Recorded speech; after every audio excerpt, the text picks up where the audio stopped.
সুপ্রিয় বন্ধুরা, সবাইকে স্বাগতম জানাচ্ছি। আজকে আমরা পাওয়ার গ্রিড বাংলাদেশ এর জুনিয়র হিসাব সহকারী এর প্রশ্ন সমাধানের অংশ হিসাবে গণিত অংশ আপলোড করব। তা আজকের এই পরীক্ষার প্রথম যে প্রশ্ন ছিল সেটা হচ্ছে 1 থেকে 23 পর্যন্ত সংখ্যার যোগফল কত। তা আমরা জানি যে প্রথম n সংখ্যক স্বাভাবিক সংখ্যার যোগফলের একটা সূত্র আছে। সূত্রটা হচ্ছে আপনার n প্লাস 1 ডিভাইডেড বাই হচ্ছে 2। তাহলে এখানে আমাদের n বলতে আমরা বুঝবো 23 পর্যন্ত, যেহেতু তাহলে 23 আর 1 তাহলে হবে হচ্ছে 24 বাই হচ্ছে 2। তাহলে এই 2 দিয়ে আমরা যদি 24কে কাটি তাহলে এটা হবে হচ্ছে 12। তাহলে 23 আর 12 গুণ করলে আমাদের হবে হচ্ছে 230 আর 47 হচ্ছে 276। তার মানে এটা হচ্ছে উত্তর। আচ্ছা, এর পরেরটাতে যাই। বলছে যে 2 থেকে 32 পর্যন্ত মৌলিক সংখ্যা কয়টি। 2 থেকে 32 পর্যন্ত মৌলিক সংখ্যা আছে 2, 3, 5, 7, 11, 13, 17, 19, 23, 29, 31, মোটে 11টা। 59 বলছে দুইটি সংখ্যার লসাগু 75, গসাগু হচ্ছে 5, একটি সংখ্যা 15 হলে অপর সংখ্যাটি কত। তাই আমরা যদি অপর সংখ্যাটা ধরে নেই, অপর সংখ্যাটা হচ্ছে আপনার x ধরে নিলাম, তাহলে আমরা জানি সংখ্যা দুইটার গুণফল, অর্থাৎ একটা সংখ্যা 15 আর একটা হচ্ছে x। এই 15x সমান সমান হচ্ছে ওই দুইটার গুণফলের সমান হবে, লসাগু আর গসাগু। তাহলে 75 গুণন হচ্ছে 5। তাহলে x এর মানটা হবে এখানে 75 গুণন 5 ভাগ হচ্ছে 15। 5 দিয়ে এটা কেটে দিলে 15 দিয়ে এটা কেটে দিলে 5, তাহলে x এর মান হবে 5 5 25,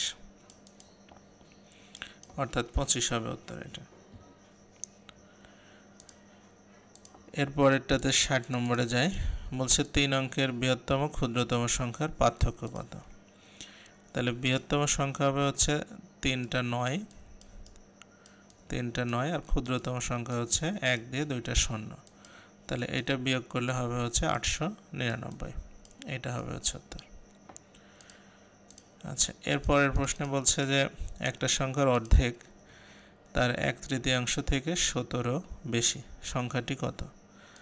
আপনি যদি সংখ্যাটা ধরে নেন x, তাহলে এটার অর্ধেক থেকে আপনি যদি এটার 1/3 বিয়োগ করেন তাহলে হবে 17। তাহলে এখানে বা এটা লসাগু আমি 6 দিয়ে যদি গুণ করে দেই তাহলে এটা হবে হচ্ছে 3x, আর এটা হবে হচ্ছে 2x, আর এটা 6 17 হচ্ছে 102। তাহলে x এর মানটা হচ্ছে 102।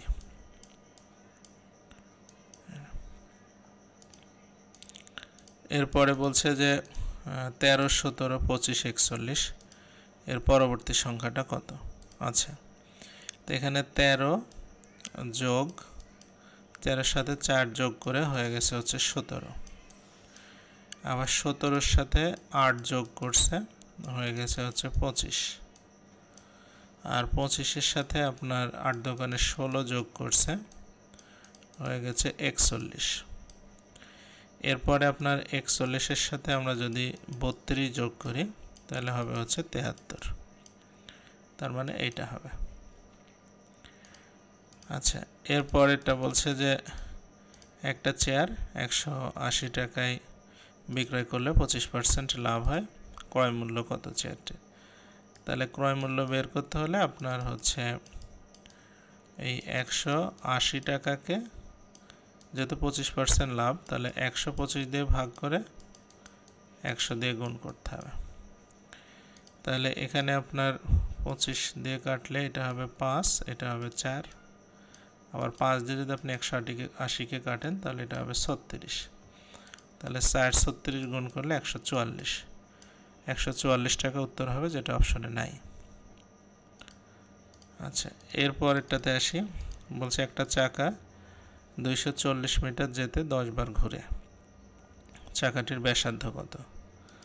তাহলে আপনি ব্যাসার্ধ ধরে নেন, ব্যাসার্ধ যদি r হয় তাহলে একবার ঘুরলে পরিধির সমান যায়। তাই পরিধিটা হচ্ছে 2 ইন্টু পাই ইন্টু আর, এইভাবে সে 10 বার ঘুরলে হচ্ছে 440 মিটার চলে যাবে। তো এখানে যদি আমরা মান বসাই দেই, তাহলে 2 পায়ের মান হচ্ছে 22/7, আর এর মানটা আমাদের দেওয়া নাই, এটা হচ্ছে আপনার 10 বার ঘুরে, তাহলে গুণন 10 ইকুয়াল টু 440। তাহলে উপরে হচ্ছে 440, নিচে হচ্ছে 7, তাহলে 440 আর বাই হচ্ছে 7, আর এখানে 440 উঠে গেলে আর এর মান হবে 7, মানে ব্যাসার্ধটা হচ্ছে 7 মিটার। আচ্ছা, এরপরে 65 বলছে যে লবণের মূল্য যদি 25% বৃদ্ধি পেলে ব্যবহার শতকরা কত কমালে লবণ বাবদ ব্যয় বৃদ্ধি পাবে না। তাহলে আপনার এখানে যেহেতু আগে 100 টাকা খরচ হতো, এখন হয়ে হচ্ছে 125 টাকা, তাহলে খরচ কমাতে হবে আপনাকে হচ্ছে 25 টাকা। তাহলে কয় টাকাতে কমাতে হবে? 125 টাকাতে। তাহলে গুণন 100, তাহলে আমরা যদি 25 দিয়ে কাটি, তাহলে এটা 4, 25 দিয়ে কাটলে এটা হচ্ছে আপনার 5 দিয়ে এটাকে কাটলে হচ্ছে 5, তাহলে এটা 4 5 20%। আচ্ছা, এরপরে 66 বলছে যে কোন ত্রিভুজের 3 বাহুকে বর্ধিত করলে উৎপন্ন বহিস্থ 3টি কোণের সমষ্টি হবে কত ডিগ্রি? এটা 360 ডিগ্রি হয় আর কি, মানে 3 কোণ বহিস্থ কোণের সমষ্টি হচ্ছে 360 ডিগ্রি। সেটা ত্রিভুজের মানে বহিস্থ কোণ, বৃত্তের, আপনার পঞ্চভুজ সবগুলোরই হয়। আচ্ছা, এরপরে বলছে 64কে 7-8 অনুপাতে হ্রাস করলে নতুন সংখ্যা কত হবে? তাহলে 64কে যদি আপনি 7:8 করেন, 8 দিয়ে ভাগ করে 7 দিয়ে গুণ, তাহলে এটা 8 64 আর 27 56। আচ্ছা, এরপরটাতে যাই। 68 বলছে 121, 154, 279, 594 কোন সংখ্যাটি অন্য সংখ্যা হতে ভিন্ন? তো এখানে আপনার যেগুলো আছে তার মধ্যে আপনার 121কে হচ্ছে রুট করা যাবে, 11 হবে, অন্যগুলো রুট করা যাবে না, এই জন্য এটাকে আমরা বলতে পারি আলাদা সংখ্যা। আচ্ছা, 69 বলছে যে পিতা পুত্রের বর্তমান বয়সের সমষ্টি 60 বছর। আচ্ছা, এবং অনুপাত হচ্ছে 7:3, তাহলে 12 বছর পূর্বে তাদের অনুপাত কত ছিল? আচ্ছা, তো পিতার 12 বছর পূর্বে পিতা কত ছিল সেটা আগে দেখি। 12 বছর আমি যদি আগে যাই, পূর্বে পিতা হবে হচ্ছে, এখন হচ্ছে আপনার এই 60 বছরের কয় ভাগ হবে? 7:10, মানে 7:3, মানে 10 ভাগে 7 ভাগ হচ্ছে পিতা, তার মানে 42 বছর। এখান থেকে আপনি 12 বছর পূর্বে গেলে পিতার হবে 30 বছর, আর পুত্র হচ্ছে বাবার যদি 42 হয়, তাহলে এই 60-এর 10 ভাগের 3, তার মানে 18 বছর ছেলের, এখান থেকে 12 বছর আগে গেলে পুত্র হবে হচ্ছে 6 বছর। তাহলে এই 30:6, তাহলে 30:6 হলে কত হবে? আপনার 5:1। আচ্ছা,